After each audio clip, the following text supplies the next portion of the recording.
kadushaka tuzaraza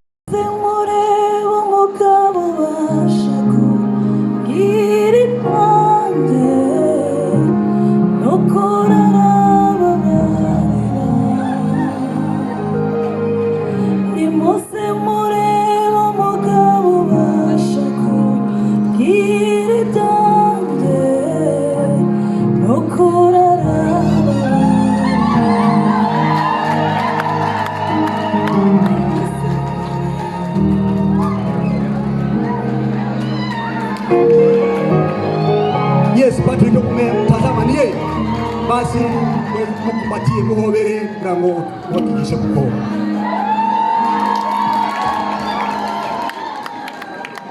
Bwana Yesu asifiwe. Reka tuwe kama tena zari byishimo. Haleluya. Haleluya. Kiriza iyi ngofero nk'ikamba Jacky. Reka nze gusaba muze yatwemerere yambara iyo ngofero. Muze yambara iyo ngofero. Abandi duhuze ibiganza tumushimira tumukomera amashi menshi cyane. Ati nanone hano mfite inkoni nziza y'ubutware n'abageneye. Ati munkundire nayo nyibashikirize nimuyitambike.